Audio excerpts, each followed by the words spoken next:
Halo semuanya, selamat datang di channel XTZ. Channel yang secara khusus menyuguhkan alur cerita film-film misteri dari seluruh penjuru dunia. Kali ini kita akan membahas sebuah film yang berjudul How It Ends. Film ini menceritakan tentang bagaimana keruntuhan mendadak bisa terjadi di Amerika Serikat modern akibat dilanda bencana alam. Perhatian semuanya, ini adalah video spoiler, dan bagi yang ingin melanjutkan, selamat menonton.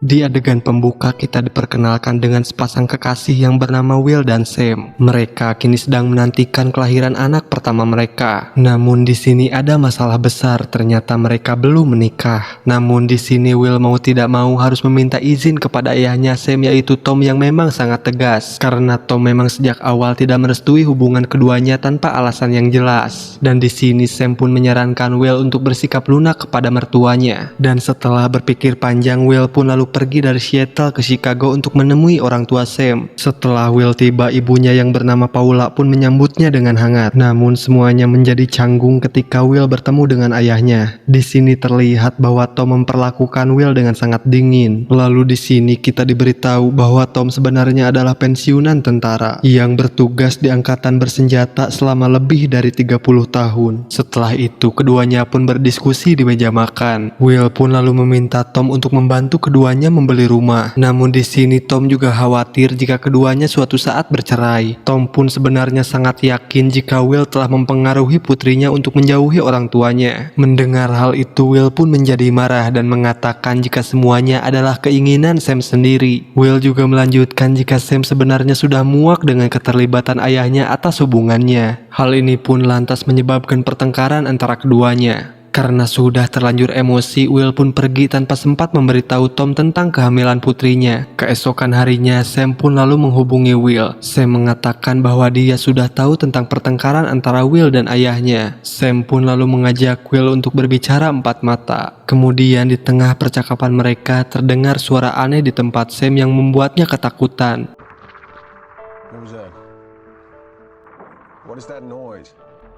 Will, something's wrong. I'm scared. What the hell is that? Sam pun lalu berkata bahwa di tempatnya ada sesuatu yang kurang beres. Namun sebelum dia bisa melanjutkan, sinyal pun terputus. Setelah itu, Will berulang kali mencoba menelepon balik. Will juga mencoba mengirimkan voice note. Namun di sini ternyata Sam sudah tidak bisa dihubungi lagi. Will kemudian bergegas ke bandara untuk menemui Sam. Namun setelah sampai di bandara, Will lalu mengetahui bahwa semua penerbangan telah dibatalkan. Bersamaan dengan itu, Will pun lalu melihat sebuah berita yang melaporkan adanya gempa bumi di lepas pantai Amerika, dan hal ini menyebabkan semua alat telekomunikasi menjadi terputus. Merasa bingung dengan apa yang terjadi, Will pun kemudian kembali menemui orang tua Sam. Tapi saat Will keluar dari bandara, dia pun melihat orang-orang yang sedang panik dan berlarian mencari taksi. Tidak sampai di situ, ternyata kemacetan pun telah terjadi di beberapa titik jalanan kota. Will kemudian dengan segera mencari taksi dan memberikan uang lebih kepada supir taksi. Namun saat tiba, Will melihat orang tua Sam yang sedang mengemasi barang-barangnya. Tapi di sini orang tua Sam merasa khawatir dengan Sam yang memang berada di Seattle. Tanpa berpikir panjang, ayahnya Tom pun langsung berangkat ke Seattle untuk menjemput Sam. Tom pun kemudian bertanya apakah Will akan ikut bersama mereka. Dan Will pun langsung berkata iya. Mungkin dalam hati Will berkata orang macam apa yang ingin ditinggal di situ sendirian. Setelah itu mereka pun melakukan perjalanan panjang menuju ke Seattle. Setelah mereka keluar dari parkiran, mereka pun menyadari bahwa jalanan kota telah berubah menjadi sangat kacau. Beberapa waktu kemudian mereka pun tiba di sebuah pom bensin, yang mana orang-orang telah berebut untuk mengisi bensin. Ketika sedang mengisi bensin, Will pun kemudian dipalak oleh preman lokal. Namun di sini Tom pun datang dan dengan cerdik mengatakan bahwa dia memiliki uang tunai di bagasi mobil. Dan pada saat para preman itu mengecek bagasi mobil, Tom pun dengan cepat mengacungkan pistolnya. Para preman itu akhirnya minta ampun dan pergi begitu saja. Saat mereka melanjutkan perjalanan, Will pun bertanya kepada Tom kenapa dia membawa pistol. Tom pun menjawab alasan dia membawa pistol karena dia yakin bahwa tujuan orang-orang sekarang sudah berubah, yaitu antara dipalak atau memalak. Setelah beberapa saat mengemudi, mereka pun menemukan masalah lain. Di sini ternyata para tentara telah menutup rute antar negara bagian demi alasan keamanan. Tapi setelah Tom memberitahu para tentara bahwa dulu dirinya adalah seorang perwira militer dan juga dia menjelaskan situasinya yang sedang menjemput anaknya, dia pun akhirnya diberi izin untuk lewat. Setelah itu, Tom dan Will pun berkendara tanpa henti sepanjang hari. Namun saat hari mulai gelap, mereka pun diberhentikan oleh mobil polisi. Namun ternyata pengemudinya bukan seorang polisi, melainkan warga sipil yang membawa shotgun. Pria bersenjata itu pun kemudian melepaskan tembakan. Hal ini pun memaksa Tom untuk mengemudi secepat mungkin, karena dia tahu bahwa pistolnya akan sujud di depan shotgun. Setelah mereka saling kejar-kejaran, keduanya akhirnya lolos. Mereka berdua pun kemudian keluar dari jalan raya dan mengambil jalan sempit. Tapi tiba-tiba beberapa rusa menghalangi jalan mereka. Hal ini pun membuat Tom banting setir dan akhirnya terperosok. Dan tanpa disadari, ternyata warga sipil bersenjata itu pun terus mengejar mereka. Saat pria tersebut menodongkan senjatanya kepada Will, Tom pun dengan cepat memukulnya dari belakang yang membuat pria itu terjatuh. Tapi akibat keributan ini tulang rusuk Tom pun harus patah. Setelah kejadian itu, mereka berdua pun menderek mobil mereka menggunakan mobil polisi untuk dibawa ke bengkel terdekat. Di sana, mereka bertemu dengan seorang mekanik wanita yang bernama Ricky. Wanita itu setuju untuk memperbaiki mobil mereka tapi dengan harga yang lebih mahal. Tapi di tengah-tengah perbaikan mobil, mereka semua pun kemudian menyaksikan pemandangan yang tidak biasa. Mereka semua melihat sekawanan burung yang terbang dengan formasi yang sangat aneh. Setelah mobil mereka berhasil diperbaiki, Tom pun merasa khawatir jika mobilnya akan mogok lagi. Dan setelah Tom mengetahui bahwa Ricky akan pergi ke California, Tom pun lalu meminta Ricky untuk menemani perjalanannya. Gadis mekanik itu awalnya ragu-ragu, tapi akhirnya wanita itu setuju setelah Tom menawarinya $2.000. Setelah itu, ketiganya pun memulai kembali perjalanan darat mereka. Tapi dalam perjalanan mereka menemukan keanehan lain. Di sini jarum kompas mereka terus berputar. Hal ini menunjukkan adanya gangguan medan magnetik di area tersebut. Saat mendiskusikan ini, sebuah mobil di depan mereka tiba-tiba kehilangan kendali dan menabrak mereka. Setelah kejadian itu, mereka bertiga pun bergegas mengeceknya. Tapi ternyata semua penumpang di mobil itu telah tewas. Dan di saat yang bersamaan, kelompok pria bersenjata pun tiba-tiba mendatangi mereka. Ketiganya pun memutuskan untuk secepatnya pergi agar tidak menimbulkan masalah lain. Kemudian di tengah perjalanan mereka pun menepi untuk mengisi bensin. Dan pada saat itu mereka pun mulai menyadari bahwa awan mulai berbentuk aneh, yang lalu diikuti dengan cuaca buruk. Setelah itu,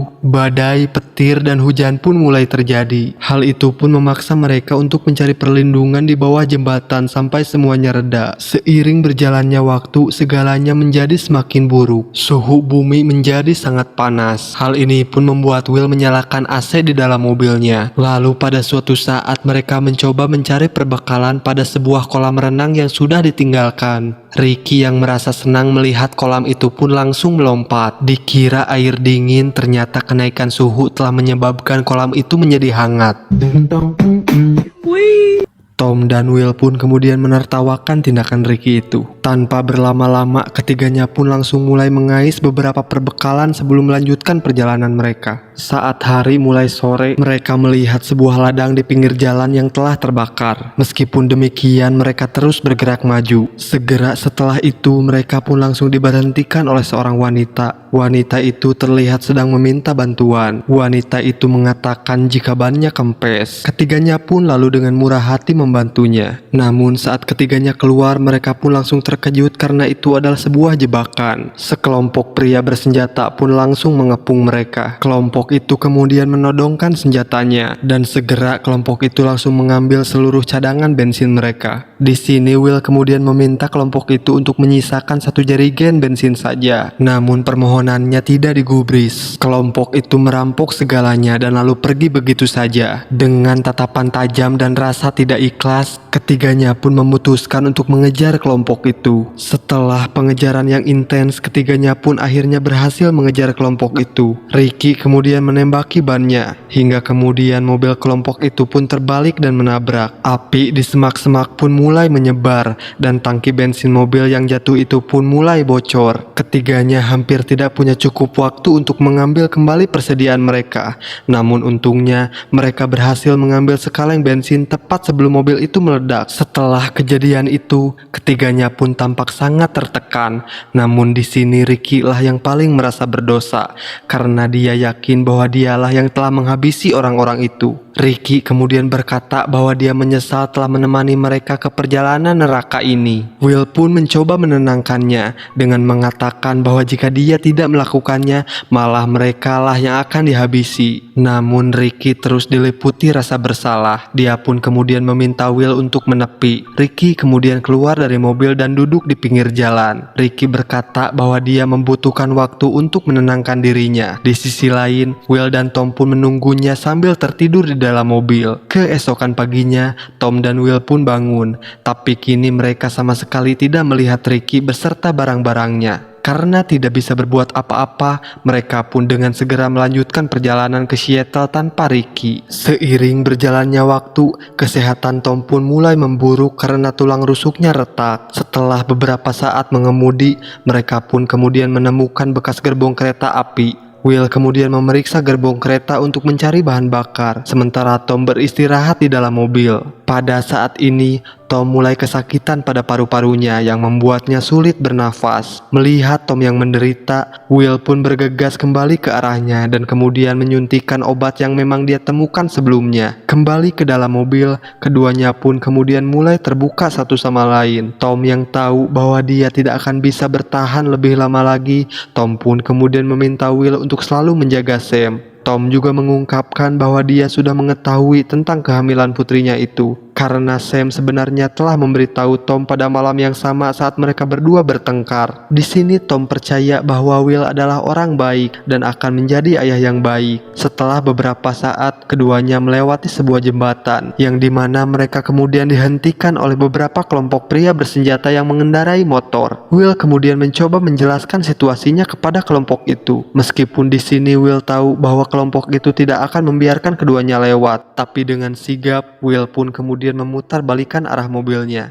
yang langsung dikejar oleh kelompok bermotor itu. Tom pun kemudian mengambil pistolnya dan langsung meledakkan sebuah truk supaya mereka berdua bisa lolos dari pengejaran itu. Namun tragisnya, Tom pun akhirnya menyerah pada kondisinya. Meski sangat terpukul, Will pun terus mengemudikan kendaraannya sampai akhirnya kehabisan bensin. Tidak ingin membiarkan tubuh mertuanya membusuk, Will pun kemudian menyiramkan bensin terakhirnya untuk membakar mobil beserta tubuh Tom di dalamnya. Dia kemudian melanjutkan sisa perjalanannya dengan berjalan kaki, dan sekarang ini adalah hari kelima perjalanannya. Ketika sedang berjalan, Will pun kemudian melihat sebuah mobil jeep yang melaju ke arah tujuannya. Will lalu memberi isyarat untuk meminta tumpangan, dan untungnya mobil itu pun berhenti. Seorang pria kemudian turun dari mobil dan setuju untuk memberinya tumpangan. Karena di dalam mobil terdapat istri dan anaknya, pria itu kemudian meminta Will untuk menyembunyikan senjatanya. Setelah itu, Will pun kemudian mengarahkan keluarga itu ke rumah kosong milik ayahnya yang memang sudah ditinggal lama untuk keluarga itu tinggali. Di sini, Will membuat kesepakatan dengan mereka. Will meminta rumah milik ayahnya itu agar ditukar dengan kendaraan itu. Pria itu pun menyetujui kesepakatan tersebut, dan pada akhirnya Will pun kembali melakukan perjalanannya yang tidak berujung itu. Saat dia hampir sampai ke Seattle, dia melihat bahwa kota itu telah hancur total. Misteri ini semakin janggal ketika Will mencapai kota Seattle. Will melihat korban tewas tergeletak di jalanan dan terbaring di dalam mobil dengan diselimuti abu tebal. Saat semakin dalam memasuki kota, sekeliling kota itu pun semakin rusak dengan mayat-mayat yang berserakan di mana-mana. Dia akhirnya sampai di apartemen Sam. Namun yang dia temukan hanyalah sisa-sisa bangunan yang telah hancur lebur. Tapi saat itu, dia melihat sebuah tulisan yang berkata, "Come find me." Di situ juga tertera beserta dengan titik lokasinya. Tanpa menunda waktu, Will pun kemudian bergegas pergi ke arah lokasi yang diberikan. Tak lama kemudian, Will pun tiba di sebuah rumah. Dia pun langsung disambut hangat oleh seorang pria yang menembakinya. Namun ternyata pria itu adalah mantan tetangganya ketika masih di apartemen. Pria itu bernama Yeremia. Saat itu Sam pun kemudian keluar dari dalam rumah. Keduanya pun akhirnya bertemu kembali dengan sangat emosional. Namun Yeremia yang selama seminggu ini tinggal bersama dan juga telah membantu Sam nampaknya mulai menyimpan rasa suka terhadap Sam. Dia dengan sangat jelas terlihat cemburu. Malamnya, Will pun kemudian terbangun karena gempa bumi. Dia kemudian keluar dan melihat cahaya aurora di atas langit. Dia juga melihat Sam dan Yeremia yang sedang mengobrol ditemani api unggun. Saat Will bergabung dengan mereka,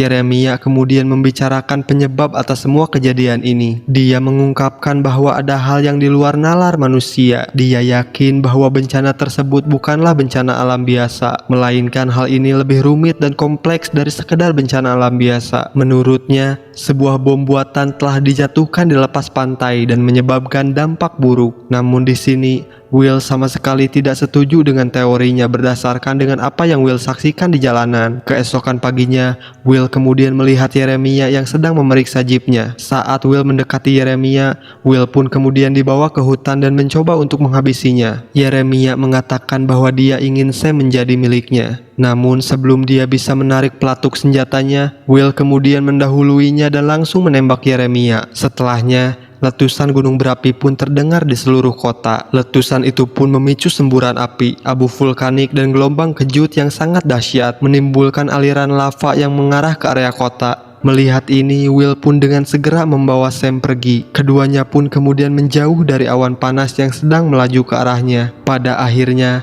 mereka pun berhasil menjauhi semua itu. Film pun berakhir saat mereka menuju ke utara dan berharap menemukan tempat yang aman.